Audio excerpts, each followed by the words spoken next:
Provavelmente. Você fez uma audiência pública lá, não. que você chamou o MC Urubuzinho, né? Que foi preso por comandar o bloco do PCC em Santos. Certo? Melhor, eu quero saber. Qual é a sua relação com o Comando Vermelho? O próprio Rio de Janeiro... Vamos lá, você tentou meter um argumento de autoridade, não deu certo. Vai pra outra, vai lá. Cara, não vai por esse caminho. Eu tô falando pra você, não vai dar certo, velho. Vai na boa. Deixa eu riscar o chão aqui e explicar pra quem tá nos ouvindo a grande diferença do posicionamento sobre segurança pública da esquerda com o falso moralismo do MBL, do Partido Missão. É o seguinte, a gente entende que a segurança pública, pasme o que eu vou falar aqui, não é um problema, é uma consequência do problema. Parte desse preceito. Eles acham que é o problema. Se você entender a segurança pública como problema, é óbvio que se você escalonar a violência, você vai ficar enxugando o gelo, temporariamente vai diminuir, repressão mais repressão. Só que a pergunta que a gente faz é, quanto custa isso? Qual é a maior efetividade do ponto de vista prático? Olha o que a gente está dizendo. A gente está dizendo que você, que teve teu telefone roubado e está revoltado com o assaltante, e se puder dar um tirambaço na cara dele, a gente está dizendo que a gente também fica revoltado com esse cara, com esse monstro que a sociedade tem por aí. Só que a gente vai pro pragmatismo e entende que o fígado não vai resolver. Bota mais armas na rua, não vai resolver. A gente tem 1,5 milhão de armas CACs na rua, aumentou a criminalidade com armas CACs e de 2019 para cá aumentaram em mais de 1 milhão em armas na rua e isso não diminuiu os índices de violência. E aí, você chega no Rio de Janeiro, e aqui em São Paulo deve ser parecido, eu não tenho os dados de São Paulo, mas no Rio de Janeiro é assim, e aqui deve ser parecido, que um gasto do governo estadual de 20 bilhões de reais em segurança pública, enquanto que na educação a gente gasta 10, metade. Enquanto que na saúde a gente gasta 12. Enquanto que na assistência social a gente gasta 1,5 bilhão. Esse sistema não vai dar certo nunca. Sabe por quê? Porque se você for num país seguro, desculpa, o primo, que acabei tomando o tempo todo, mas assim, se você for num país seguro, você vai perceber que não foi nessa lógica de guerra que eles chegaram naquele nível de segurança. Ou seja, não existe solução a curto prazo. A curto prazo, o mais eficiente, depois eu vou falar sobre a guerra no Complexo da Penha, vou trazer dados aqui e vou provar que aquela operação foi absurda, não resolveu em nada, só piorou, só gastou dinheiro público e aumentou a violência no Rio de Janeiro. No mês de março eu faturei cerca de $4.600, totalizando aí deu um pouquinho mais de R$23 mil apenas com a AdSense do meu canal, postando cortes do MBL. E se você tem interesse em criar seu próprio canal de cortes, ajudar no projeto e ainda poder ganhar com isso, é só clicar no primeiro link da descrição desse vídeo, ou então ler o QR Code que tá aparecendo aqui no meio da tela que eu vou te explicar um pouco mais sobre isso. Quer complementar com 30 segundos aí? Qual país é exemplo? Sim, inclusive El Salvador teve prisão em massa, né? Nós nem temos presídio para suportar o que vocês estão propondo. Qual foi o governo que mais fez? Quanto que custa isso? Rapidinho, qual foi o governo Quanto que custa teu projeto? Quanto que tá no meu tempo, a gente pode... Não, mas beleza, depois tu responde isso aí. Leonel, quanto é que custa o projeto de El Salvador pra matar pra aprisionar inocente, pra infringir os direitos humanos, quanto que vai custar um negócio desse no Brasil, em escala brasileira, sem dados fictícios, dados que... Enfim, acabou aí, desculpa. Pode ir. Vai lá, pode ir. Vamos lá. Ele ficou aqui perguntando o tempo inteiro quanto é que custa, né, pra fazer isso. Quanto que custa pra fazer isso? 550 milhões de 550 milhões de reais foi o que foi gasto pra fazer o CECOT, o Centro de Confinamento do Terrorismo em El Salvador, que prendeu mais de 40 mil vagabundos faccionados. Só uma complementação, tá? O Lula aumentou agora pra 60 bilhões de reais. 60 bilhões de reais por ano, tá? O valor de emendas parlamentares. Mais do que isso, tá? Se não há presídio suficiente, eu concordo com isso, que se construa mais. Eu defendo que se construam mais presídios e que coloquem mais vagabundos na cadeia. A sociedade vai agradecer, eu não tenho dúvida nenhuma disso. E sobre o custo de El Salvador, ô Leonel, você perguntou quanto custa, etc. El Salvador colocou vagabundo pra trabalhar. Lá tem um programa que chama Ócio Zero. Vagabundo, criminoso, de menor potencial ofensivo, esse tem o direito até de ser ressocializado. Ele vai lá e trabalha a favor do Estado pra ele poder devolver à sociedade aquilo que ele roubou de outra pessoa. Então as pessoas passaram a trabalhar, limpar ruas, praias, fazer equipamentos dentro da prisão, e aquilo fez com que o sistema de El Salvador carcerário se tornasse autossustentável, porque o próprio preso, ele banca a sua estadia na cadeia. Inclusive El Salvador tá vendendo vaga de presídio para outros países, vendeu para os Estados Unidos. Ou seja, é um sistema autossustentável. Essa desculpinha que você deu aqui de, mas quanto custa, né? Pode ser caro. O que é caro é o custo da criminalidade no Brasil, de você roubar, de você tirar algo das outras pessoas e de você fazer com que o país, você tenha que gastar coisas como, por exemplo, com blindagem de carro, com grade, com um monte de coisa que não faz sentido. Aqui em São Paulo tem gente que anda com o celular do bandido. Esse é o custo da criminalidade. Então, aqui a decisão é muito simples. Eu prefiro que se invista mais em segurança pública, que se gaste mais em segurança pública, porque a gente vive um estado de guerra. 25% do nosso território tá dominado pelas facções criminosas. Ô, Leonel, só pra terminar aqui, cara, quando você vier debater com a gente, não adianta se apegar em jargão. O grande jargão da esquerda é falar que é o seguinte, não, existe uma dicotomia que ou você investe em educação ou você investe em segurança. Isso não é verdade, né? Mesmo porque se a gente for ouvir o próprio presidente que se apoia, ele está investindo menos em educação e mais em emenda parlamentar. O Lula está literalmente tirando o dinheiro das escolas para dar para deputado do Centrão pintar quadra. Isso não é minha opinião, cara, isso é factual. Tá? Esse é o primeiro ponto. Ele não tem outra opção. Quem aprova é o Congresso, você sabe disso, cara. Tadinho dele. Ele não tinha como, Quem pessoal. É que tá freando as emendas parlamentares? Não, digo. O Partido dos Trabalhadores é contra as emendas parlamentares. Pessoal, cara. ele não contra tem, e aumentaram. Ele, na campanha, sou contra o orçamento secreto e o sigilo. Chega na realidade, sigilo em tudo e emenda. Quem foi o único que bateu de frente com as emendas? Se não foi o Flávio Dino? Você tá igual Foi o Flávio Dino ou não foi? Então, peraí. O Flávio Dino ou não foi? Não adianta rir, filho. Foi o Flávio Dino ou não foi? Não adianta rir. Que bateu de frente o quê? Agora que mais bateu de frente com as emendas? Quem é o inimigo número 1 do Centrão com as emendas? Ele como ministro do Supremo, você frequenta Brasília. Ele como ministro do Supremo, quantas vezes você foi em Brasília, você escutou dos deputados do Centrão? Todo mundo pistola, como você gosta de dizer, pistola com o Flávio Dino. Quantas vezes? Calma lá, deixa eu só entender. Você está justificando que o Lula teve que aumentar a emenda. Eu tô dizendo que o Lula é contra as emendas. Aí o Dino lá no STF resolveu? Essa é a grande jogada de vocês, Não, o que eu tô dizendo é que o Lula... Fica difícil também. Calma aí, fica difícil não, cara. Olha só, vamos trabalhar com a realidade? Vamos lá. Tá bom, vai, fala aí o teu tempo. Vamos lá. Não, mas eu nem reclamo disso. É que acabou o argumento dele. Mas só pra terminar aqui, por que eu tô falando de falsa dicotomia, cara? Você tá colocando isso, você coloca como se resolver a segurança pública fosse uma questão moralista. Não é, cara. Isso é bem pragmático. Eu citei um estudo pra você, né, que mostram números.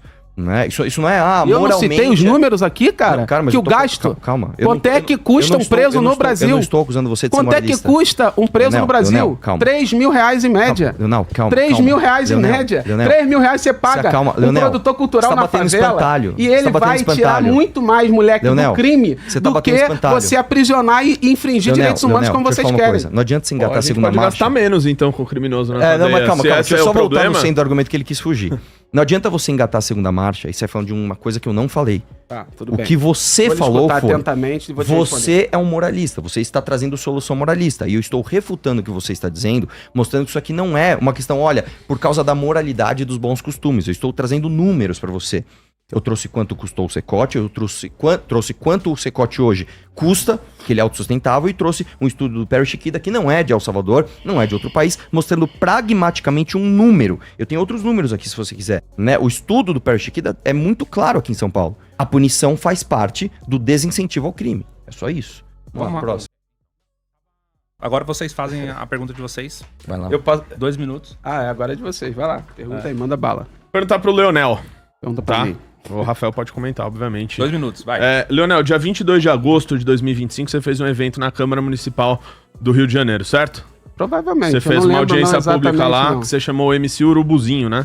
Que foi preso por comandar o bloco do PCC em Santos, certo? Nem tô ligado nesse não cara, sabe, nem né? lembro. Não lembro, mas deve ter sido, ok. É um cara que pede pra dar rajada de tiro de fuzil no show dele. Sensacional. Sensacional isso? Não, eu faz acho a terrível pergunta. Sensacional a pergunta. O MC Menor do Chapa, ele, que você também chamou pra esse evento que você fez lá, ele tem uma música que chama, literalmente, Comando Vermelho, tá? E nas músicas dele ele fala sobre DOCA, ele fala sobre um monte de vagabundo criminoso fazendo apologia a essa escória da sociedade. E em agosto de 2025 você protocolou um projeto, PL 803-2025, sabe qual que é? Pose do Rodo. Programa Pose do Rodo, para egressos do sistema carcerário. Meu irmão, o Pose do Rodo, tá? Pra quem não sabe, né? O Pose do Rodo, quando ele entrou no presídio, ele colocou isso aqui, ó, no prontuário dele, ó, pessoal. Que ele é do Comando Vermelho, tá? Comando Vermelho, eu quero saber. Qual é a sua relação com o Comando Vermelho? Cara, obrigado pela pergunta. Obrigado. Eu precisava responder isso. Aliás, me acompanhe nas mídias sociais e entenda todas as minhas propostas em relação à defesa da disputa do moleque da favela com o crime organizado. Tudo que a gente tenta fazer é disputar de forma mais barata, de forma mais eficiente o moleque do crime organizado, porque essa política punitivista de guerra, ela é ineficaz. Vamos por partes. Vamos lá. A primeira coisa que você, como um playboyzinho, almofadinha, independente se veio do subúrbio ou se não veio, não entende, é o seguinte, que conivência é diferente... Aí, eu tô calmo pra caramba, só que eu tô olhando pra uma almofadinha que eu preciso refutar. Eu preciso refutar. A pergunta é simples, irmão. Para meu tempo aí que eu vou terminar de responder. O cara interrompeu até agora. Beleza? Não faz questão de tempo nenhum. Quando é a gente... Tá bom, meu irmão. Tempo. Mas eu concedo o tempo, cara. Só deixa eu terminar o raciocínio. Outra dica de debate. Não adianta você sair xingando, cara. Não vem com diquinha de debate não, cara. Deixa eu fazer o meu que você faz o seu. Refuta, você faz o seu. É Playboy. Aliás, não é Playboy, não. Almofadinha. É o que vocês são, do MBL. Daqui a pouco eu vou falar quem é o MBL. Daqui a pouco eu vou falar isso tudo pra vocês. Mas deixa eu te explicar uma coisa. Você vai ver dados da favela, todos corretos. Você pode discutir favela, não tem problema. Mas que você não tá lá e você não. Se você entender que a vida, ela é dura e a vida, ela é contraditória, aí quando você olhar no olho de um moleque de 13 anos, que ele tá em dúvida se vai entrar pro crime organizado ou não, você vai entender a diferença de quem vive na favela, como esse cara que mora na favela, a diferença de quem é conivente e quem é convivente com o crime organizado. Para ser convivente, a gente não tem opção. Aí, o que acontece com o moleque da favela? O moleque, ele escuta, como eu escutei, funk proibidão. Eu acho o funk proibidão correto? Não acho correto. Acho que numa sociedade ideal não deveria existir funk proibidão. Só que tem um detalhe. O moleque que começa a cantar funks proibidão, como você falou, Menor do Chapa, Urubuzinho, não sei pra onde,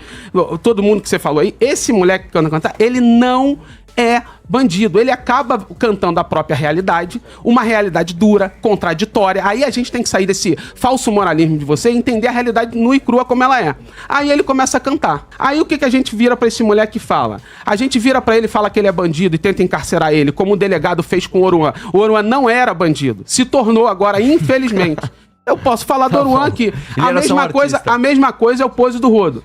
Eu falo do Oruan, quem é o Oruan, sem falso moralismo nenhum aqui. Não, eu vou te falar quem é o Oruan, mas deixa eu só terminar aqui o raciocínio. Em 30 segundos eu termino e te passo aqui, ô Rafa. Vamos lá. Quem é o Pose do Rodo? O moleque saiu do crime. Saiu do crime e virou artista. Ele tem convivência, e sem hipocrisia nenhuma aqui, quem tá vivendo aqui, qualquer um que vive em favela sabe, não adianta rir, filhão. É isso que acontece. A gente acaba convivendo não porque a gente quer, porque a realidade nos impõe. Então, você conhece um cara que infelizmente entrou pro crime. Sabe o que eu falo pra cada cara que eu conheci na minha infância e virou pro crime? Eu falo dentro da favela pra ele, meu irmão, meu sonho é que tu saia dessa porra. Saia dessa merda, que isso não vai te dar vida. Aí você vira e fala que encarcerar ele, dá tiro na cara dele, coisa e tal, vai fazer ele sair do crime. Tu não entende nada de favela. Os moleques estão cheios de ódio, cara. Os moleques já tem pena de morte, já existe pena de morte pra esse moleque. O moleque, quando entra no crime com 13 anos de idade, ele já sabe que ele não vai passar dos 25. E se... Tá bom. E ele não vai passar dos 25, ou seja, ele tem grandes... Mesmo assim, ele tá cheio de ódio no coração e vai cometer o crime. E aí, o que é a política de Estado que deve ser implementada? É chegar lá, gastar muito mais dinheiro punindo e cada vez enxugando mais gelo num escalonamento da guerra? Ou a gente gasta muito menos disputando esse moleque na base? A curto prazo, a médio prazo. Eu só fazer a pergunta pra vocês. Vocês convivem em comunidade? Não, eu não moro em comunidade. Mas já morou, já conviveu, frequenta comunidade? Você frequenta? Eu não vivo em comunidade, mas eu convivo muito com comunidade. Você convive próximo próximo. Já conviveu próximo? Sim, eu tive empresa durante mais de 10 anos, quase dentro de uma comunidade. Praticamente dentro, meus funcionários eram todos de comunidade. É porque existem comunidades e comunidade, né? O próprio Rio de Janeiro... Vamos lá, você tentou meter um argumento de autoridade, não deu certo, vai pra outra, vai lá. Isso aí que você tá fazendo é uma tática muito coach que você tá fazendo. É porque existem comunidades, assim, existem comunidades. Meteu um argumento de autoridade, não deu, vai lá. O próprio Rio de Janeiro existe comunidades que são muito difíceis de convivência e existem outras que são mais fáceis, né? Mas assim, quem convive dentro de uma comunidade é o que ele falou, não é conivente. A gente é obrigado a conviver com isso. Qual comunidade você veio? Não vou ficar falando aqui a comunidade que eu moro lá, senão vai dar problema, que eu sou do Rio de Janeiro. Entendi. Entendeu? Você não veio da comunidade, vai lá. Eu moro dentro da comunidade. Tá bom. Atualmente eu moro dentro da comunidade. A tua é Barra Pesada, então? Então vou falar um negócio Eu pra você. moro Qual dentro- foi a não, aprovação? deixa- Qual deixa foi a só- aprovação dentro calma da tua rapidinho, comunidade deixa só- da Operação no Rio? Deixa eu só concluir rapidinho, Desculpa aí, só concluir rapidinho. Porque, cara, segurança pública não começa no camburão, ela começa na educação.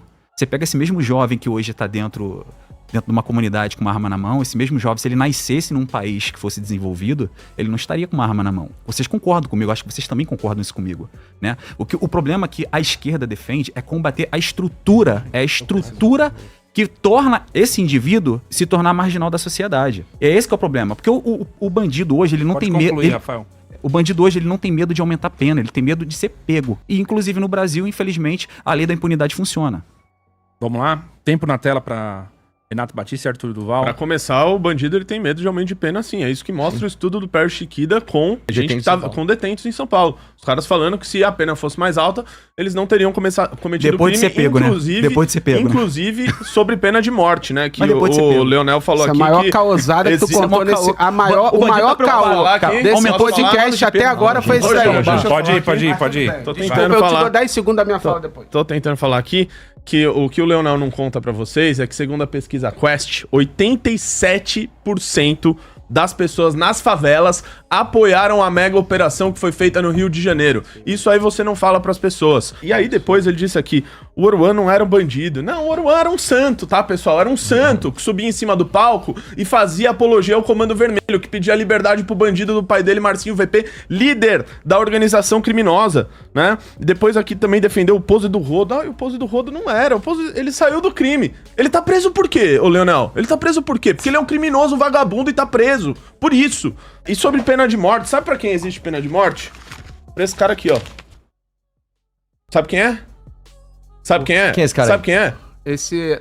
Eu não sei quem Esse é esse aqui é cara o aqui, Tim mas Lopes. pode falar. Jornalista. Esse aqui é o Tim Caralho, Lopes. O Tim Porra, Lopes. caralho. Ele teve os olhos. Pois é, irmão, você não saber quem é o... É que não é Não, engraçado. calma aí, cara. O quem é que Tim muda Lopes.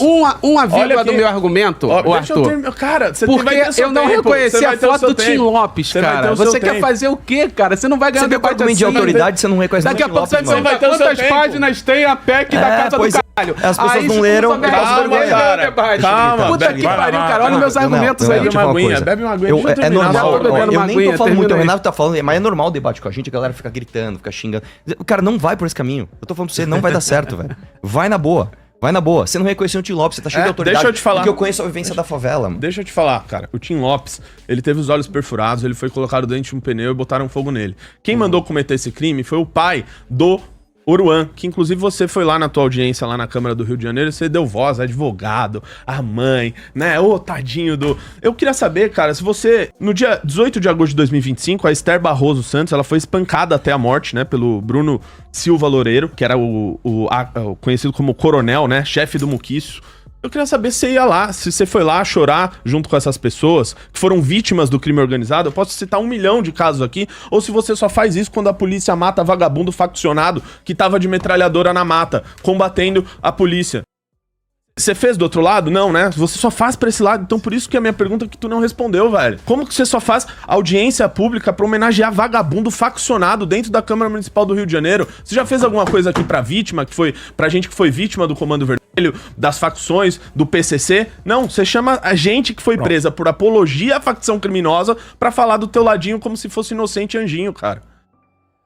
Vamos lá, o meu ladinho... Pode ir, 3 minutos. O meu ladinho é o ladinho do trabalhador que quer acordar cedo, trabalhar, não ser assaltado, é digno, é honesto e ponto. E o meu lado é o lado daquele moleque que tá ali com uns 13, 14 anos de idade e tá intoxicado com a lógica da violência e esse moleque precisa ser disputado pra ele não entrar pro crime. Vamos lá, um por um, vamos refutando toda a besteira que você acabou de falar. Primeiro, 87% dos moradores de comunidade aprovam a guerra. Mentira. Sabe por que é mentira? Eu duvido. E todo mundo vai ver. Posso terminar? As pesquisas mentem? Posso falar? Eu duvido você entrar em qualquer comunidade e conseguir uma pesquisa de opinião com o morador. Justamente por causa do crime organizado. Entendi. Então Essa a pesquisa Quest você falseou entra, aqui. como eu tô te falando, fake você não news. entende nada de favela, meu amigo. É fake você não news da entende Quest, nada de então favela. a Quest Você falseou. não entende... Não, deixa eu só terminar. É meio difícil- é meio porque ele difícil falou muita acreditar um pouco coisa. nessa pesquisa, Ele falou de muita verdade. coisa. Calma aí, cara. Quem é do Rio de Janeiro, verdade. independente se é de favela, não sabe. Qual é a chance de um morador de favela Falar que chegar aprova. lá e falou que aprova ou desaprova? Justamente por causa do crime organizado, que a gente combate, que eu quero combater, eu quero o fim do Comando Vermelho. Pô, eu não sabia que você era negacionista, cara, de pesquisa. Cara, não é negacionista de pesquisa, é porque essa pesquisa... É só quando convém, né? Essa pesquisa é falsa, ponto. Essa pesquisa é falsa, não adianta rir. Agora vamos lá. Quem é o Oruan, gente? É verdade, eu fiz uma audiência pública de MC Não É Bandido na Câmara Municipal. E chamou um monte de bandido. E aí, pra você poderia ser bandido. Naquela época, naquela circunstância, vamos lá. Quem é o Oruan? Pra começo de conversa. Sabe por que o Oruan não era bandido? Sabe por quê? Porque o Marcinho VP, pai dele, como um líder e um cara inteligente e usa a inteligência pro mal, ele nunca ia querer pro filho dele que ele virasse um criminoso. Então, se tem uma coisa... Tanto é que o Oruan foi estudar. O Oruan, ele é super letrado, é super estudado. Ele estudou fora. O Oruan estudou fora. O Oruan, não adianta debochar, isso é verdade, cara. Não adianta ficar debochando. Eu tô falando da verdade. E aí, olha o que eu tô dizendo aqui. Dá mais tempo pra ele, dizendo, velho. Pode dar mais 10 minutos pra ele aí, velho. Vai dar mesmo? Vai dar mesmo? Vai ter que dar agora. 10 Põe mais 30 segundos aí. Não. Dá mais tempo pra ele aí, mano. Deixa ele falar que ele é inteligente. Deixa eu falar. Dá uns minutos pra ele. Deixa eu falar. Deixa eu falar a realidade aqui. A realidade que vocês não percebem. É por isso que vocês são muito narcisistas e não conseguem ter empatia com os outros. É por isso que você não consegue acompanhar esse meu raciocínio. Beleza? Aí o que acontece? O próprio pai do Oruan, que é bandido, sim, coisa e tal, não deixava o Oruan se envolver no crime organizado. Quem é de favela sabe. Agora, existe convivência? Sempre existiu. A gente não nega isso. Existe convivência. Eu, enquanto agente público, vereador do Rio de Janeiro, seguindo os meus princípios, como eu falei, segurança pública não é problema, é consequência do problema, da desigualdade, da falta de educação, da falta de cultura, do sistema hiperverso e etc. A segurança, ela é consequência. Eu, enquanto vereador, estimulo a disputa. Eu queria, naquele momento, disputar esses MCs justamente para que eles não sejam jogados na criminalidade, como fez o próprio sistema perverso com o delegado, imputando provas sem legitimidade para o Oruan, como a questão do Pouso do Rodo, eu falo depois. Posso concluir? Pode. Então, e aí o que aconteceu com o Oruan? Hoje, ele pode ser considerado um criminoso? Sim. Ele pode ser considerado um criminoso, porque ele tá foragido da justiça, isso é crime. Eu concordo com isso, Só que ele tá muito por conta, a verdade seja dita, que o próprio sistema, que não gosta de preto, não gosta de pobre, tem nojinho, como mamãe falei, tem nojinho do vendedor de batata do Ceasa, tem nojinho dessa galera, tentou empurrar pra ele, imputando provas e etc, o crime pra ele. Assim ele acabou sendo preso uma vez, a primeira vez injustamente, a partir da segunda vez... Aqui, né? Vamos lá, meu. Ele acabou, de fato, virando um criminoso. Gostou desse corte? Comenta aqui embaixo. Não se esqueça de deixar o seu like, se inscrever no canal e ativar o sininho para receber todos os vídeos.